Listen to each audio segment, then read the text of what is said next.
So we've been doing a lot of random variable talk. Um, we've covered several discrete and continuous distributions, as your exam was covering. And prior to your second exam, that last lecture before, we were considering functions of random variables and figuring out the probability density function of those functions of random variables that we know. So just to refresh a bit of your memory, let's look at an example. So right? We let things be. We let X be a uniform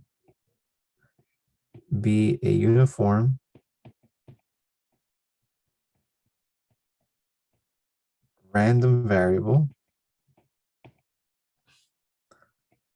on the interval 0 to 1. Very straightforward, very easy. So immediately in your head, or when you draw this out, what should you all immediately know upon reading this here? X is a uniform random variable on 0 to 1. So immediately, what do we know? What's like all of the information that we know? It equals 1. Okay. Y equals 1. I see what you're saying. Yeah. So when we draw, or when we view our PDF, right? This is going to be our PDF. So what I mean by that is my PDF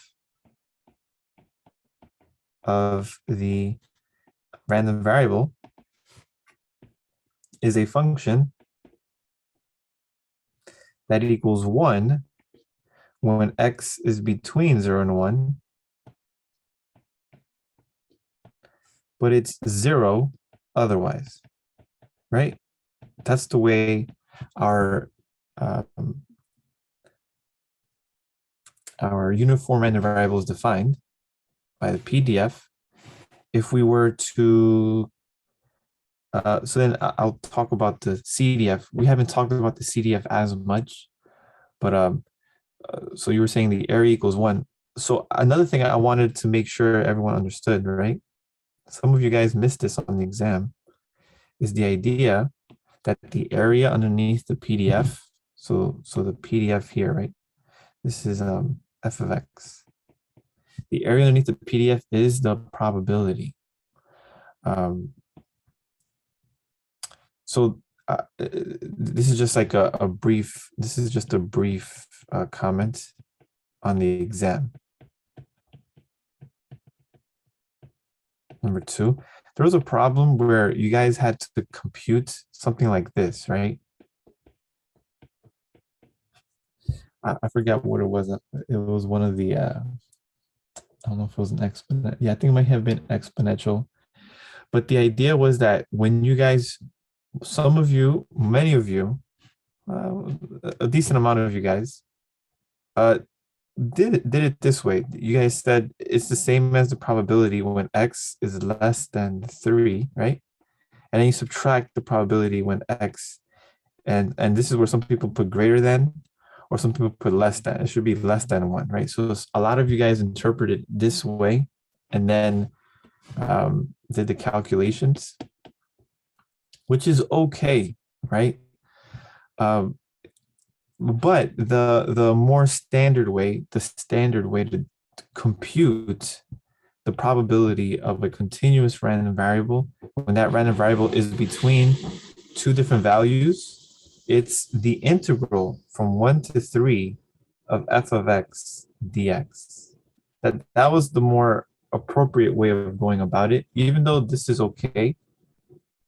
It's just that this kind of approach is more utilized when you have the standard normal. And the reason why is because the integral of the standard normal isn't that nice of an integral. And so then we utilize this idea of separating them in this fashion because we can find the area to the left of the value of x, or I would say the z, right? The z score um, with the table. And that's the reason why we do this. But in general, when your function, your PDF is explicitly defined, when you find the probability of the random variable between two values, then it's more appropriate to integrate. So that's just a little thing I wanted to mention. And so from right here, we know that if you take the integral from 0 to infinity, so really it's from negative infinity to infinity of f of x dx, this is equal to the, because my f of x is defined in this fashion, it's equal to 0 to 1 of 1 dx, which equals 1. So we know the area is 1. We know the area, this is 1. Okay, so then what I want to figure out as well now is the CDF.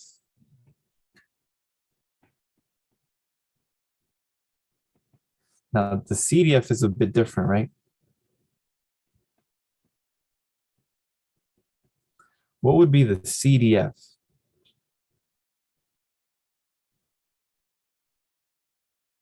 So I think we've done this only one time. Yeah, you have to integrate it, but you have to be a bit kind of uh,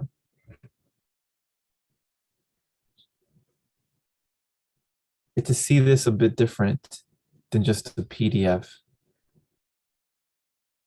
So in reality, you know, the CDF is a cumulative, it's a distribution function that's cumulative, right? So as my x values move from negative infinity to positive infinity, I accumulate, quote unquote, the probability, right? That's what it is when you're finding the cumulative distribution function. Remember, this here represents the probability that x is less than a particular value of x, of the random variable x. So what we can do is we can consider x to be in 3 different intervals. If x is less than 0, what is the cumulative distribution function?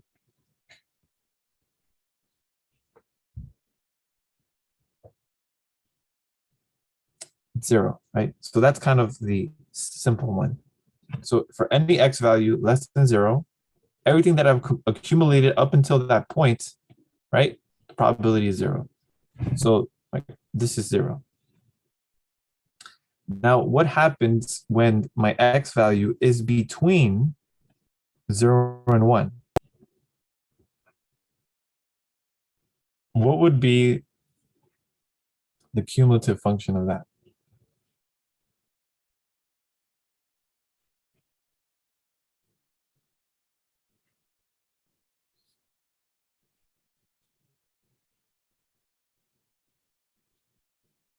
So remember, we're treating x now. My x value is somewhere between 0 and 1. So it's going to be somewhere between 0 and 1. I don't know what it is, but it's somewhere between it. And this shouldn't be that hard. So if x is somewhere between 0 and 1, remember what the probability density function is. It's the area accumulated under the PDF up until that point. Do you guys see what's happening here? So this region here is the area underneath the PDF from 0 to x. And if you see this, what is this area here? It's a rectangle. It's a rectangle, right? One of the sides is x. The other side here is 1. So the area underneath this curve is 1. I mean, pardon me, mirror, that's right. The area underneath this curve is x, because 1 times x is x. So the probability density function from 0 to 1, when x is between 0 and 1, it's x. That should make sense. Why does that make sense? because f of x is the probability that x is less than x, which is equal to the integral from negative infinity to x of your PDF. What does that mean in calculus terms? F is what compared to f, little f? Big F, if you take the derivative of big F, you get little f. So that means that f is the what? F is the antiderivative of little f. Well, if you look at your little f, it's 1, right? From 0 to 1. So what would be the antiderivative of 1? It would be x. So it's consistent. So if I were to draw my probability density function, right? No, my cumulative density function, which I can, because it's a piecewise function. What would I be doing here? So this is 0. This is 1. This is 1. So I'm going to have something that's a linear function, such as this, right? It's x. Y equals x is just a straight line going through, but I only have it from the piece from 0 to 1. That's it, right? And then what happens when my x value is bigger than 1? So I'm looking at my little f, right? So if a function, if a point here is x, right? What would be the accumulated probability distribution up until that point, right? I've already included the area being 1, but then everything else is 0. So for every x value that's above 1, the accumulated or the cumulative probability is just 1, which is what we're supposed to expect every single time. We're supposed to expect at a particular point in x, for the x value, there comes a point where it just becomes 1. So it's like saying we've exhausted all possibilities for our x values, and the probabilities have to all add up to 1 eventually at some point in time. So then this is the kind of function that I have. Just have a straight line. And again, this is one of the simplest kind of random variables. Very simple, very simplistic, right? So then these two graphs are just connected because one is the antiderivative of the other, or one is the derivative of the other. Okay, so whenever you see this is just background info. Really, this is just background info. Whenever you see this statement here, all of these things should be coming up in your head. Boop, boop, boop, boop, everything comes up. It's like getting a receipt and you got everything blah, blah, blah, blah, like recorded. And then also, this should be straightforward, right? The expected value and the variance. That should also be a part of it, right? The expected value, very simple. It's just gonna be what? Because of the symmetry of the random variable between 0 and 1, it's uniformly distributed. So the expected value will be what? 0.5, right?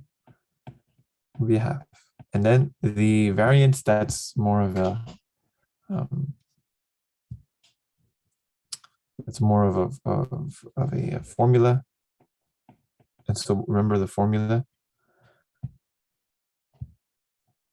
It was like a minus b squared over 12.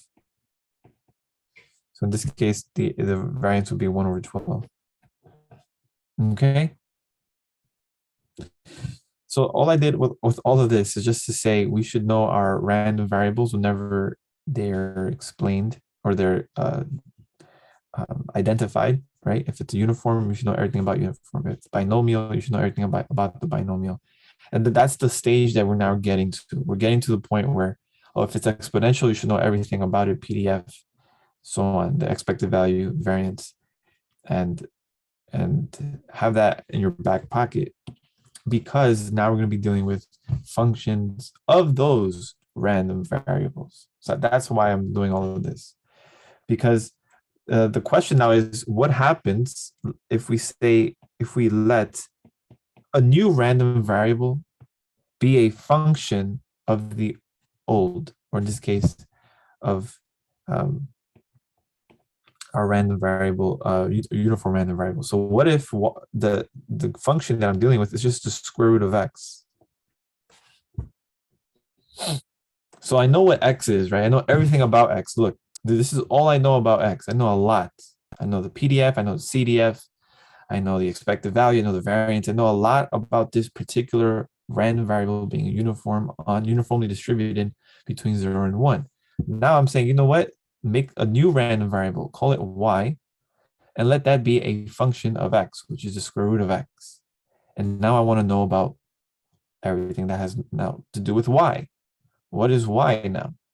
It's the square root of a uniformly distributed random variable. What does that mean? How does that make sense?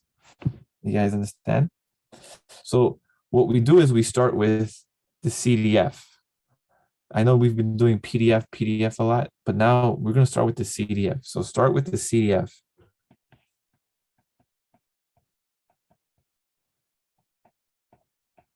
of y. So what is the CDF again? And so remember, this is when we started including this subscript here for functions. Now, normally we didn't have to write anything. Like we didn't have to write f and then write this as x, because it was implied that this cumulative distribution function was only dealing with x. But now we have to be more specific, explicit, because we have two random variables where one is a function of another. So when I'm dealing with the CDF of y, I am explicitly saying my cumulative distribution function f is of y. Okay. And now what does this mean? What does this mean? This means that the probability, again, by straight definition, the probability of my random variable y is less than or equal to some y value. Right? That's what the PDF is.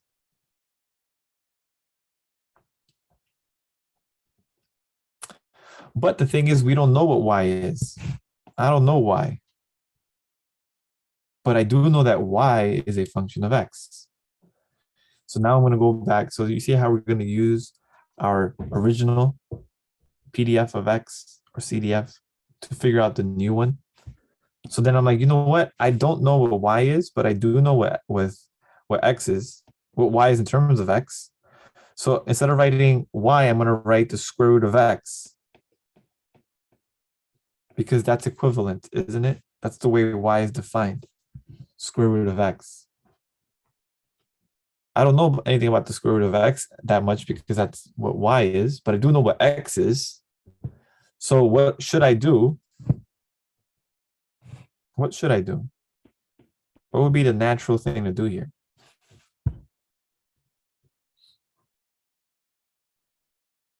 So this becomes a little bit of an algebra problem.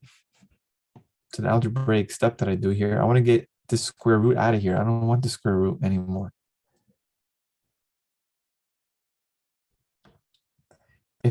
You square it. Can I clarify if the inequality matters, or can it be strictly less than since it's continuous?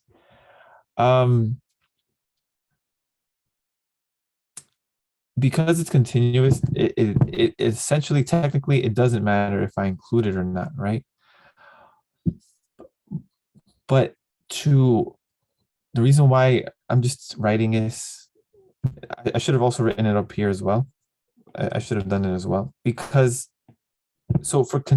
okay, the reason why is it doesn't matter so much for continuous random variables, because if you recall, the probability of a continuous random variable equaling one single value is zero. It's zero mathematically, the way it's defined, right? But the CDF, the definition of it is up until a y value. It's up until a particular value, because the CDF doesn't only apply to um, continuous random variables, it also applies to discrete. So in the world of discrete, right, this less than or equal to symbol is much more significant than it is for continuous. Whether I put the less than by itself or the less than or equal to, the probability of this will be the same. Okay, it will be the same because that single y value that you're equaling it's negligible in the world of continuous random variables. But this here is very necessary to understand for discrete. So that therefore we write it this way in general. So it applies to both continuous and discrete. Okay, so that's why we include that. But good question. So then, because I want to get rid of this square root here, I square both sides. So when I square both sides, I'm doing this within the inequality. I get this.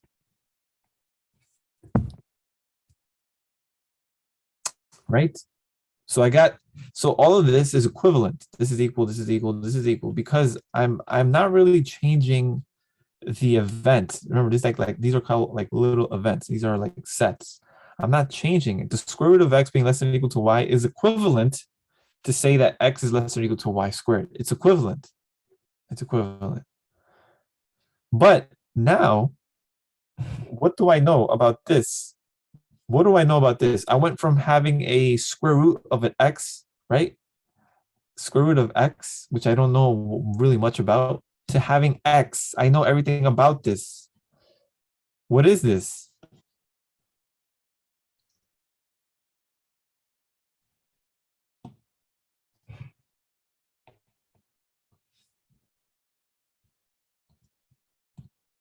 Anybody know what the probability of x being less or equal to y squared is? That's right, Mira, it's y squared.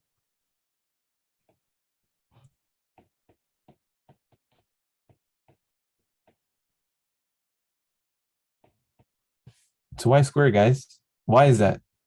Because x is a what? It's uniform, random variable. On what? From 0 to 1. And what does this say? So when my x value is between 0 and 1, it's just x. So the assumption is if y squared is between 0 and 1, right? If y squared is between 0 and 1, then it's just y squared. If y squared is less than 0, which is impossible, right? It would be 0. And if y squared is bigger than 1, I'll just have 1. But if y squared is between 0 and 1, which it will be because that's what the y's come from, it comes from the x value being between 0 and 1. So if you take the square root of anything between 0 and 1, you're going to have something between 0 and 1. Then the probability that x is less than or equal to y squared is equal to y squared whenever y squared is between 0 and 1. Does that make sense? So did you guys see how we figured out the CDF of our new random variable in terms of our original random variable x? Any questions about this part here?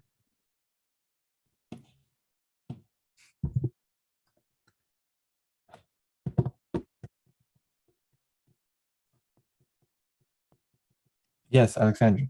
Question. I'm a little confused about why, back up in the PDF, why we're replacing y with y squared. If you go back up to the previous slide, you were saying big F of x, 0, x is between 0 and 1. You're saying we replace y with x. Can you explain that again? Yeah, because, okay, maybe I didn't make that connection. Do you notice that we went from saying y, right? Because we're dealing with the y variable, random variable. We've reformulated this question of what's the CDF of y to the CDF of x.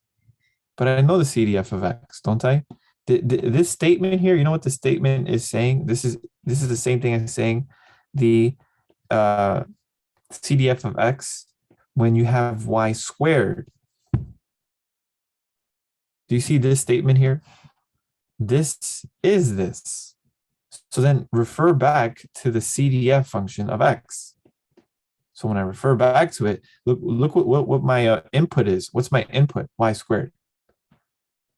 So then when I input y squared, right, I'm considering all the different cases that y squared can be. It could be less than 0, but that doesn't happen because something, when you square something, you can't be less than 0. You can be equal to 0, but still it would be 0, right? If y squared equals 0, it would be 0. If y squared is something between 0 and 1, then it automatically becomes that thing. So if this was, I don't know, y cubed for all I care, or like any other thing, if it's z to the 5th power, if z to the 5th power is between 0 and 1, then the function will be z to the 5th power. That's what I'm saying. So it's f of x equals x when 0 is between 1, when x is between 0 and 1. So that when f of y squared, if y squared is between 0 and 1, then it will be y squared, right? And then so on and so forth. So we're basing our new random variable based upon our original.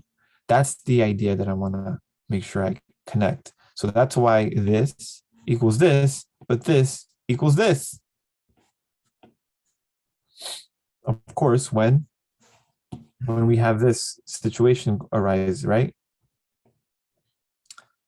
So this here implies that y is between 0 and 1.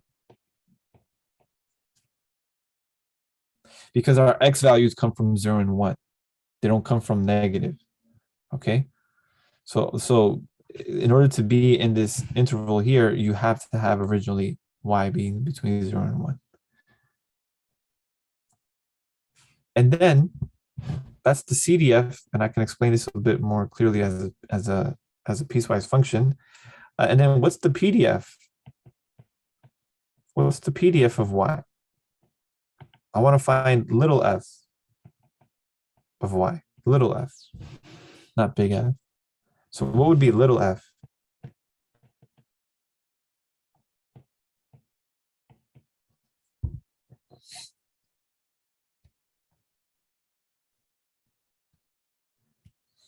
It would be the derivative. That's right. This is the derivative. So I'm taking the derivative with respect to y of big F. So it's a lot. So it's 2y. That's right.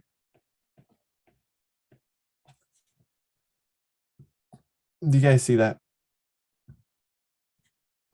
So to put this all together,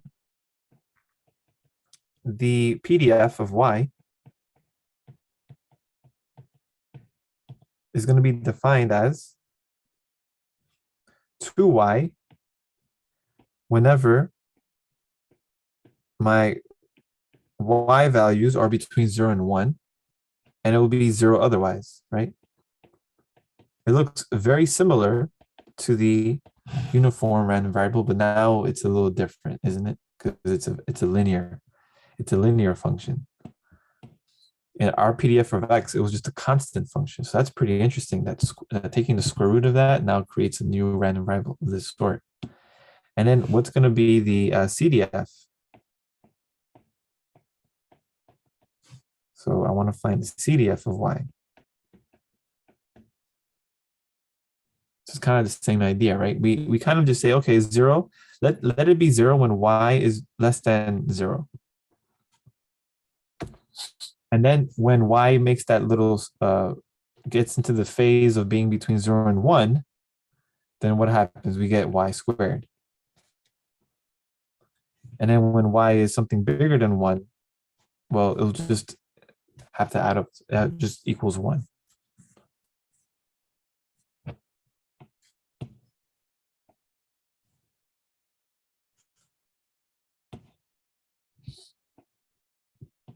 right? And then you can also graph that as well, and you'll have a um, so from 0 to 1. So this would be what is it? Yeah. So from 0 to 1 here, this would be 1 and 2, right? So you have a linear function this way.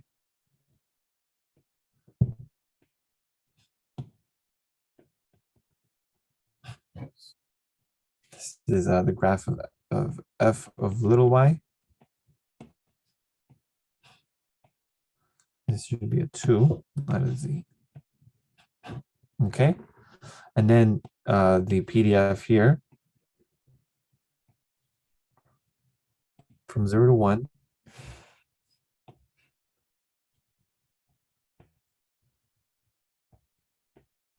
You would have a quadratic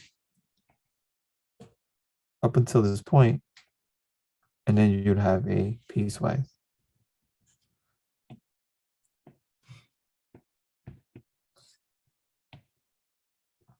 All right. Everyone follow me so far? So this is the CDF of y. This is the PDF of y.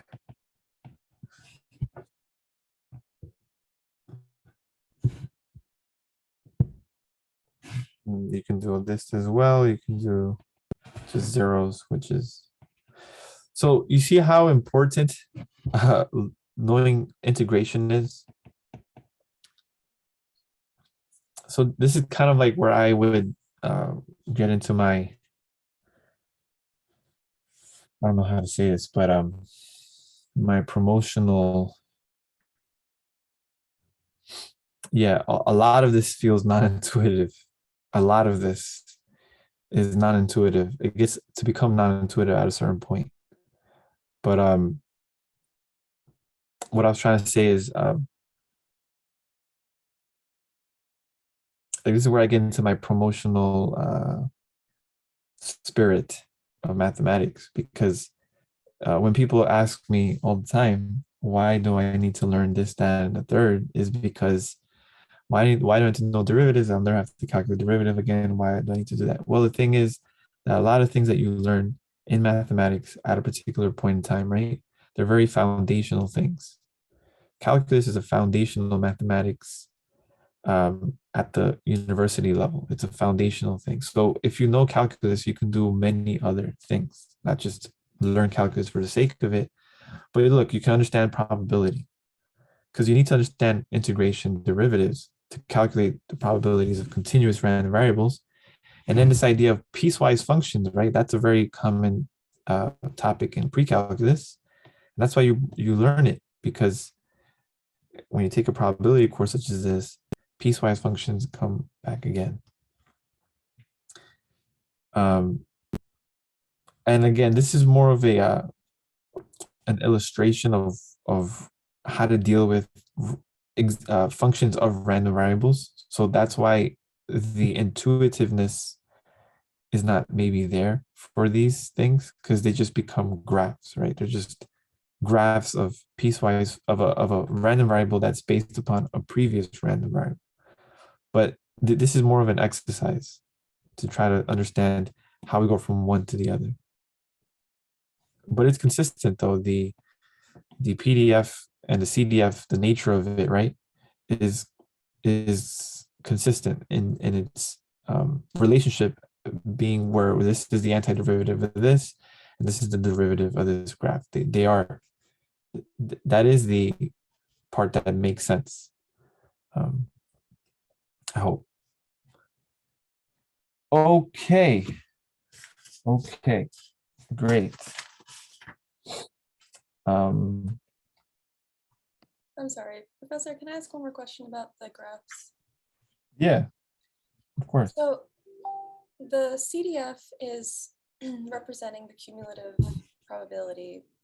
The PDF is the function line, or not the line, well, The whatever it graph. is, the graph, yeah, the function graph. in looking at these two, since y is a function of x, um, Yeah, I think my biggest issue is the CDF of y. Are we still looking at, is that still representing the area, or is it now we're looking at a function that is tracking the accumulation of the area? Like I'm just curious what I'm looking at CDF of y, because yeah, like is it now, is it still the same thing where we're just looking at like the area underneath the graph, or is it, yeah, but then why do yes. they look different? What do you mean? What looks different? So the PDF is the function, right, that It's a linear represents function. Yes, it's a linear. linear function. But then previously when we were thinking of PDFs, they were very closely associated. So you'd have the PDF would kind of draw out the upper bound of the area of the Yeah, graph, yeah. and then the CDF would just be the area under it. But now the graphs look different. So how is it that they represent the same variable? Well, if you look back at this one, don't these kind of look different?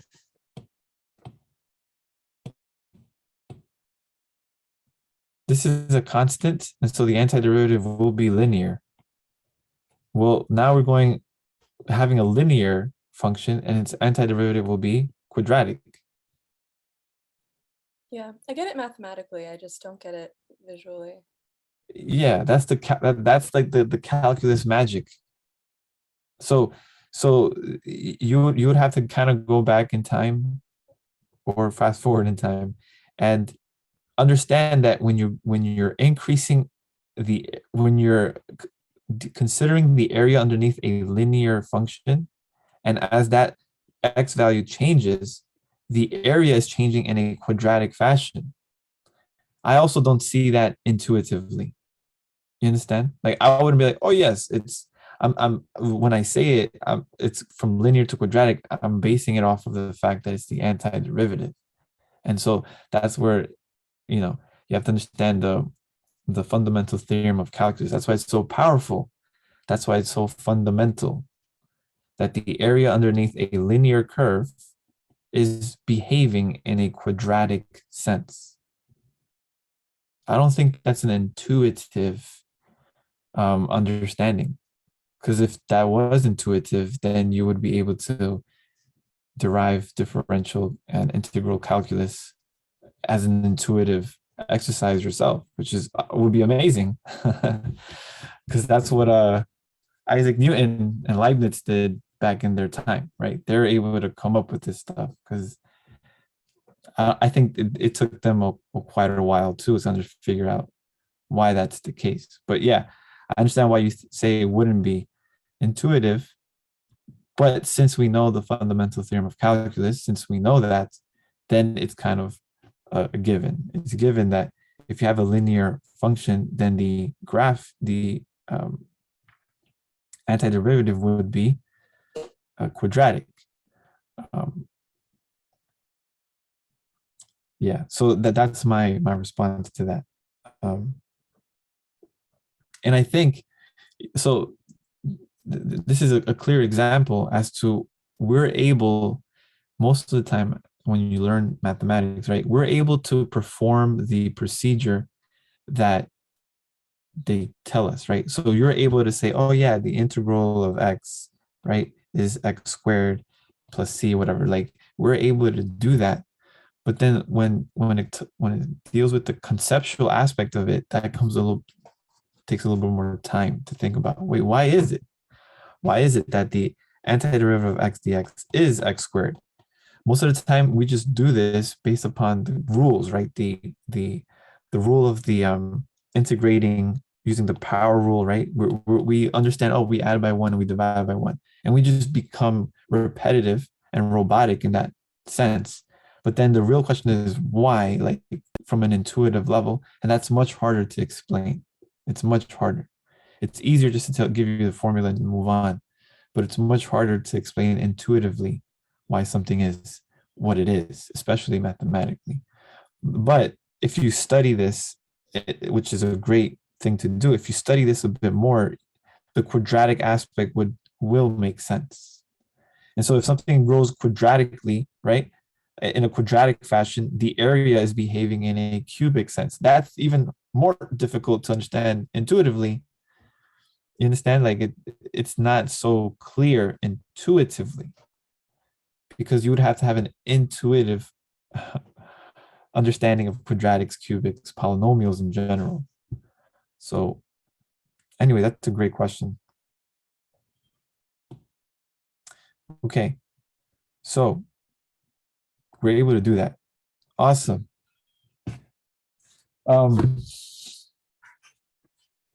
So now that we're able to have that a bit of understanding, now I want to get into the world of what's called joint probability, joint distributions.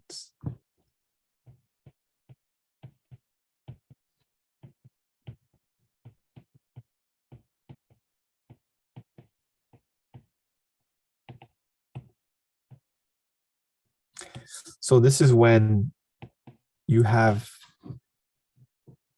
not just, well, we talked a little bit about having a random variable as a function of another random variable. Now we're going to be dealing with just two different distinct random variables being jointly connected. So that's when something looks of this kind.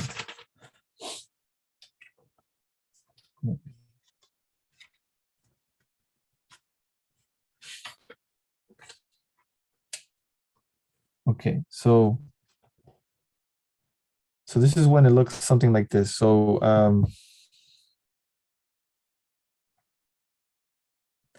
the joint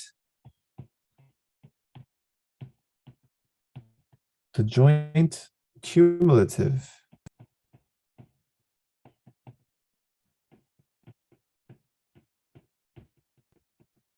probability function of x and y is given by the following.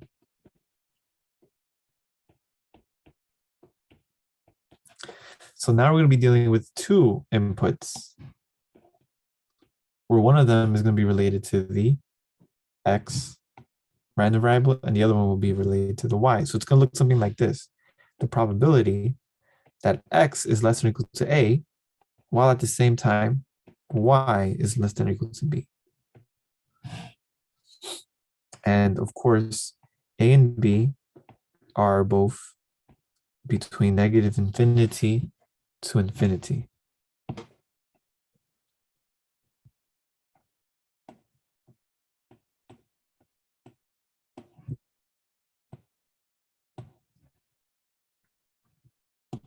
So now we're extending this idea of cumulative probability distribution, right?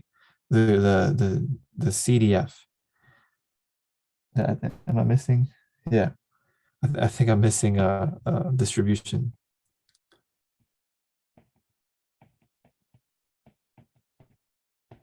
So remember the CDF just for a single was just this, right? That was just the single, the definition for a single random variable. But now we have joint. So the joint, now we just have a comma and we're including an additional random variable. Okay. Okay. So what does that look like for discrete? So always we start with discrete. Discrete joint distributions.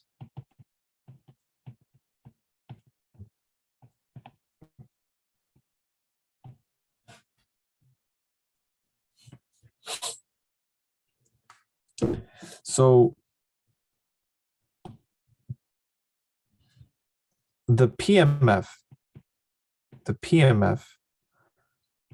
of x and y looks like this. So instead of having just one variable, we have two. What is that? The probability that x equals x and y equals y. little y.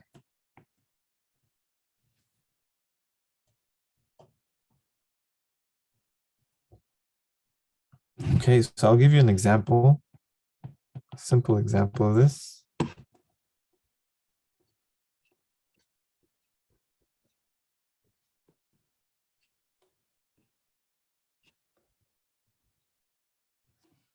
Okay, so suppose the PDF or the PMF, pardon me, the PMF of X and Y together is, and then I'm going to give you the probability mass function by explicitly saying what each of these are. So you're going to have 9 of these things here.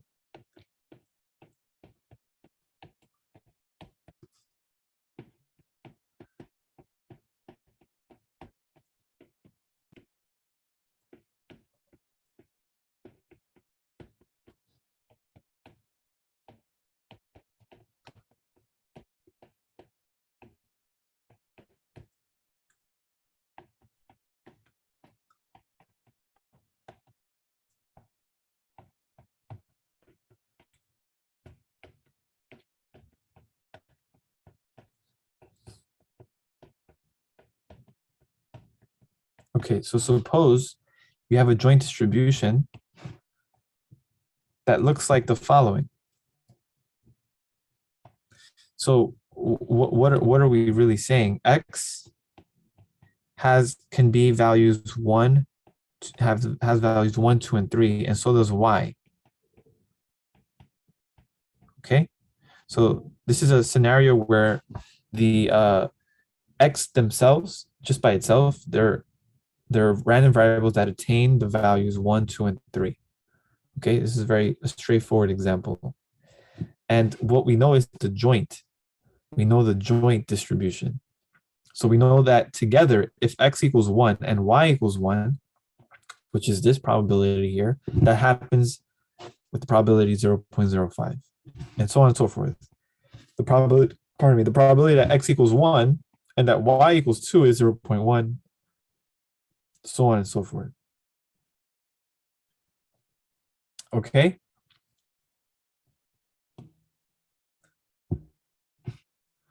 So the idea that I want to start to show you guys is, how do we interpret this joint distribution? So when we had, so always go back to the one distribution that we would have, right? So see, this new layer with having joint now makes that one single variable become a little bit easier to deal with, because you're only dealing with one random variable. So just recall when you had one random variable, and let X be binomial. Okay, what was the binomial? What did that look like? It looks like something like this, right? The probability. We had just one axis, because I only had one variable, and I only had one variable to deal with its values. But now I have two. So how do I deal with two random variables? What do you think I'm going to need? I can't apply this two-dimensional thing, right? This R2 space. I can't use this to explain what the joint distribution would be. So I would need a second axis, wouldn't I? So then it would look, I know I'm not the greatest drawer here, but what would it look like? This would be the X, right? And then this would be the what? The Y.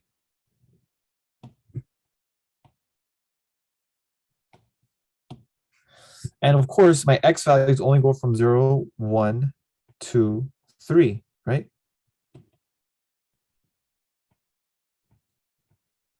And then this would be 1, 2, 3.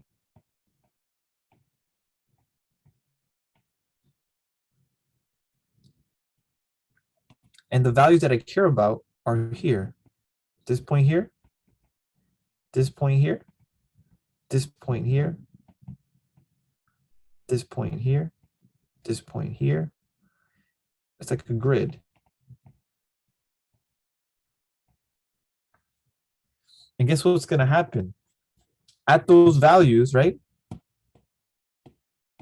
I have a certain value associated with it. So at 1, 1, whoops, at 1, 1, my value is somewhere in 0.05. So that's where the z-axis comes into play.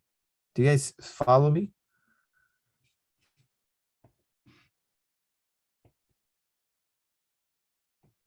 Do you guys see how this is reminiscent of this idea? With you have a single random variable, you have the x values, and then you have the probabilities associated with that x value. So you're dealing with a two-dimensional plane. But now the moment we introduce two random variables and connect them together, we're treating it as a plane first. We're treating these values that we have here, 1, 2, we can treat these as like coordinates in the xy plane. And then the associated values are the values in the z plane. So it's going to look something like, again, this is not, I don't know how to describe this otherwise, but something like this, 0.05 and then 0.1, 1, 2 is somewhere like up here in space. And then 0.05 again is somewhere here, right? And then 0.05 again is the same, whoops. Same thing here. And then at 2, 2 is 0.4, so it's somewhere much higher. And then at 3, 0.05 again, 0.1, 0.5. So do you guys see what it looks like? I know it's not a work of art here. It's very difficult to explain this from a three-dimensional perspective on a two-dimensional surface. But do you guys see the idea? The idea is what's important. So this is a way to visualize having joint distributions, and particularly we're starting with discrete, right? Because discrete is just 1 point here, 1 point there for x and y, and then you have 1 point for that. So that's discrete. Same thing with this, 1 point here, 1 point here. They're just points, really. But then when we talk about continuous, what's going to happen? The continuous aspect of it is going to be a graph. It's going to be a graph where the domain is the x and y plane. And then we're going to be dealing, the whole point is we're going to be dealing with now double integrals. That's where the world of the double integral comes into play for probability. That's when you have joint distribution. I don't know if you guys start to see that. But before we get there, I want to show you that you can figure out the probability mass function of a single random variable based upon its joint distribution. And that's called the marginal,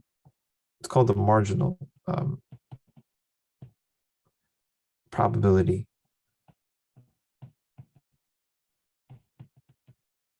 The marginal probability for x or for y is when you figure out what the probability is just for one random variable based upon its joint distribution. So for example, if I want to find the PMF of simply of just the PMF of x only. So what does that mean? I want to find what's the probability when x equals 1? What's the probability when x equals 2? And what's the probability when x equals 3? If I know this, then I know the PMF of x, right? But I know the joint distribution of x and y. So how do I figure out what's the probability of when x only happens, when x only equals 1? So in a sense, I forget about the y. It's not that I forget about the y, is that I utilize. So do you guys see what I should do?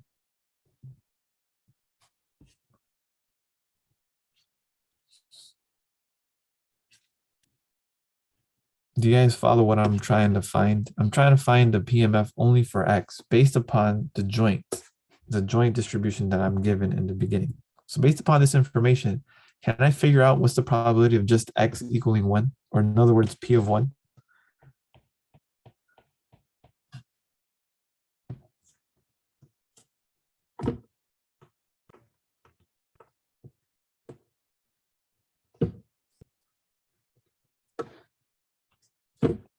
No, not yet. No clue. Okay. Well, X is one in 1/3 of the probability, 0.05. Okay. Okay. So we're not completely there yet. So the idea is that if I want to find a probability of just X equaling one, I have to add the probability that X equals one when Y equals one, when X, find probability when X equals one when Y equals two, and when X equals one when Y equals three.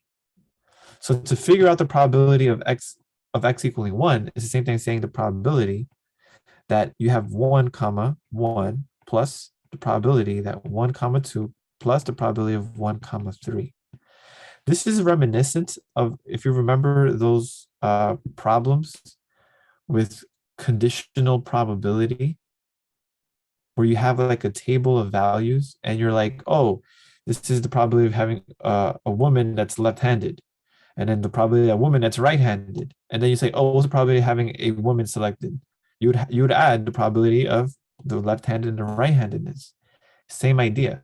If I want to find a probability when X only equals one, we'll include the fact that Y can equal one when X equals one, Y can equal two when X equals two, and Y can equal three when X equals one. So that's the idea. So this is going to be what? 0.05 plus 0.1 plus 0.05. So the probability of 1 for X equaling 1 is what? 0.2.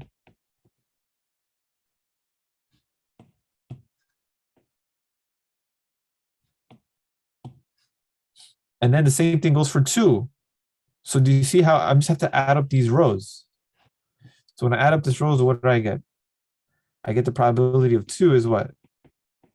0.5. And then when I add this again, what do I get? Let me just see something here.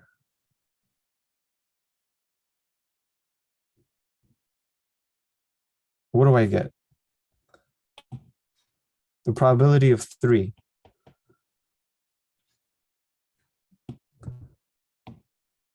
I got 0.2, right? 0.15 plus 0.05 is 0.2 plus 0.1 is 0.3. Do you guys see that this is the probability density function, probability mass function for X? And it does constitute a probability.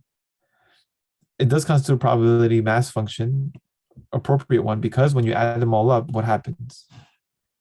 So we take the probability of X equaling I, and you take the sum of this. When I goes from 1 to 3, right? You get P of 1 plus P of 2 plus P of 3. It equals 1. So that works out. This is an appropriate probability distribution for a random variable. And the same thing goes for Y.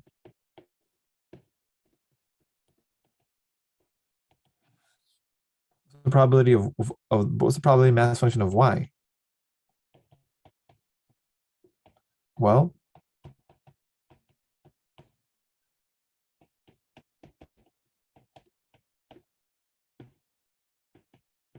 Y can be either 1, 2, or 3. And then what do we do instead now to find the probability of Y equaling 1?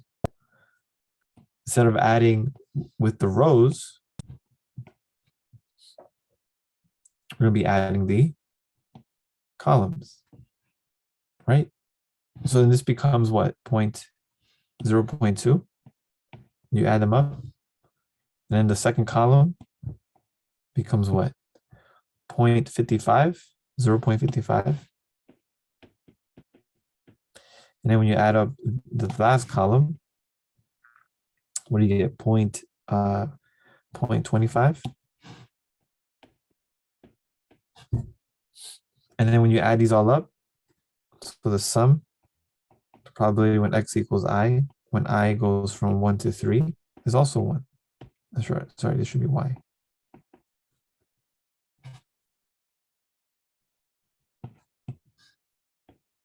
So what I'm trying to show you is that if we had the joint distribution of x and y, we can figure out the probability distribution of x separately, the probability of y distribution separately, if I do this kind of idea, where I add up the values of the other random variable. So the idea is the marginal probability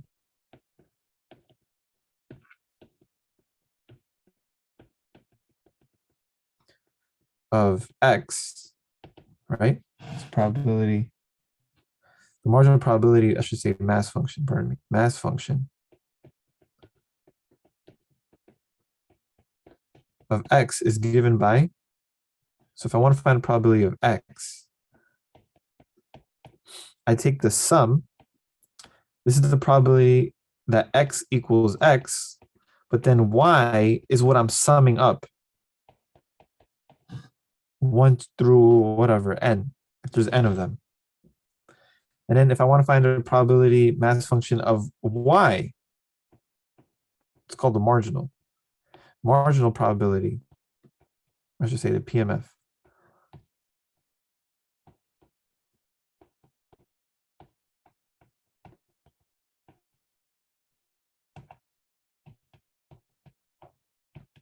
I take the sum, and I'm taking all the sum when x equals I, and I add them up, and y equals y. Do you guys see that? Does that make sense? Refer back to this simple example here to understand this idea here. If I want to find a probability of just the x values, I have to accumulate or add up the y's that are associated with that x value. And that sum will give me the probability of just simply x equaling that particular value. Same thing goes for y. If I want to find the probability of y equaling a particular value, then add up all the probabilities of the probability of having y when x ranges through all the different things that x could be when it's associated with that particular y value. So if you add those things up together, then that will give you the probability of simply y. So it's like going back to this graph here and saying, hey, I want to find a probability of x equaling 1. Well, if x equals 1, then I have to include all, you have to include all of these. And you kind of lumping them together. And that becomes the probability that x equals 1. And then when x equals 2, you're lumping in all of these guys and put that together. And then same thing here. That's just for the x values. Then if you want the y values, just the y values, then you do the other way. Then you slice it in the other direction. Does that make sense?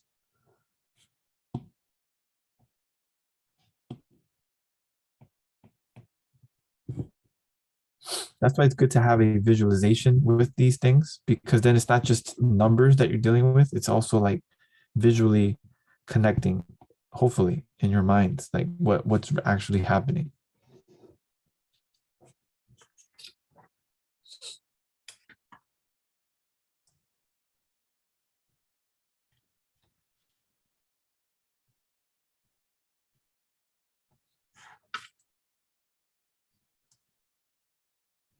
Okay. Okay. And let's stick around with this example a bit further. And I want to find a few more things. So what's the probability that x plus y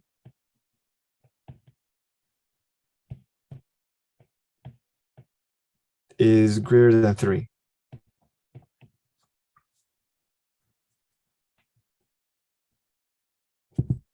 So how would I do this?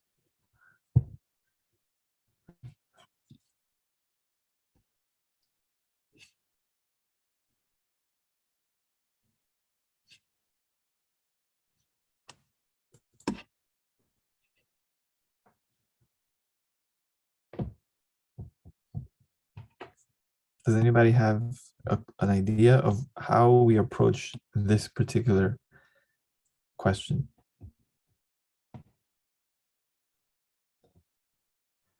Right.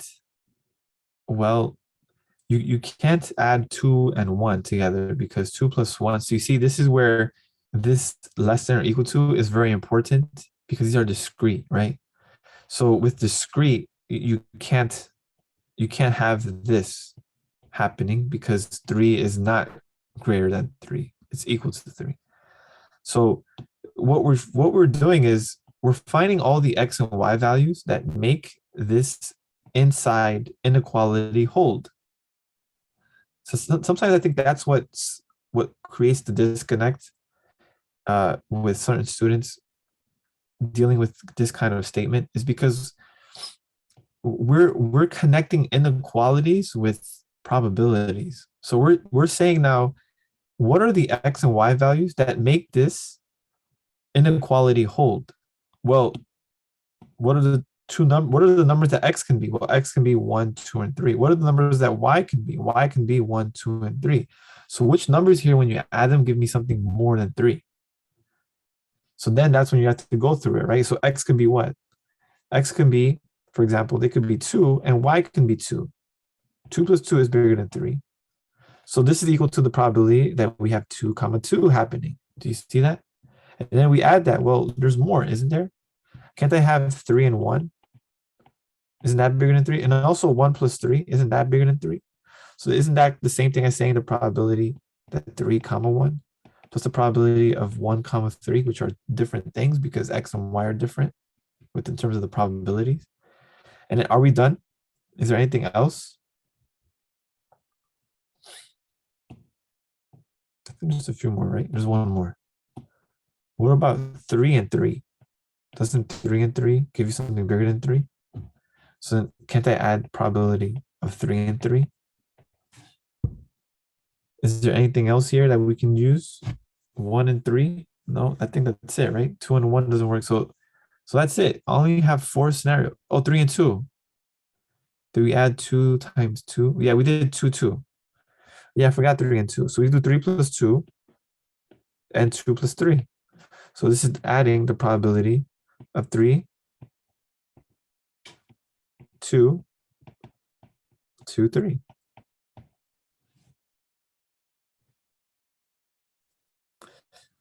So how many is that? That's 1, 2, 3, 4, 5, 6. So 6 of the 9 scenarios that we have here, 6 of the 9 is what makes the probability, what makes x plus y being bigger than 3. So we're going to add 2, 2, 3, 1, and 3, 3, 1, and 3, 2. So it's all of this.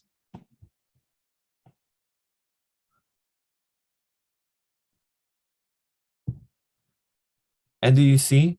I can do complementary counting quite simply. Instead of adding this and this and this and this and this and this, what could I also have done? I could have done 1 minus the probability that it isn't. Do you guys see that? What's the problem? I could have done 1 minus the probability that this isn't. Right? The complement. X plus y being greater than 3, the complement of that is x plus y being less than or equal to 3, which only occurs 3 times. And if you add these here, you get what? 0.2. So I could have done that as well. So it's 1 minus 0.2, which is equal to 0.8.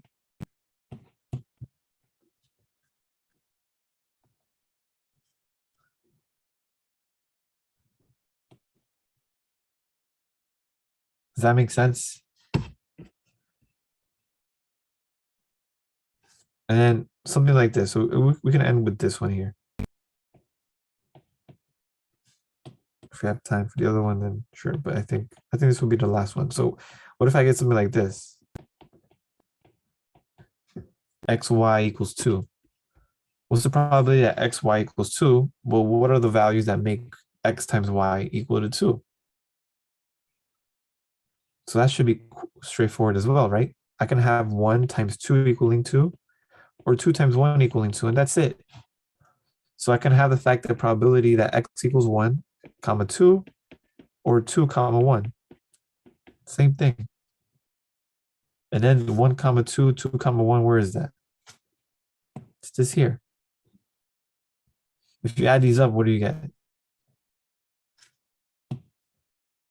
0.15.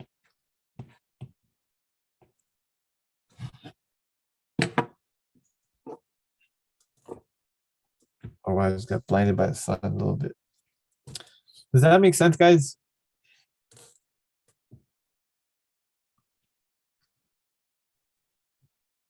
It's a different level now. Now we're getting to the two-dimensional world, which really becomes a three-dimensional space of things. And then we can, of course, theoretically continue with adding more. The joint distribution doesn't have to be only 2 random variables. It could be 3, it could be 10, it could be n of them. So that's where it gets more abstract after this stage. But for now, we're going to be dealing with just 2 for now. 2 jointly distributed random variables. Okay.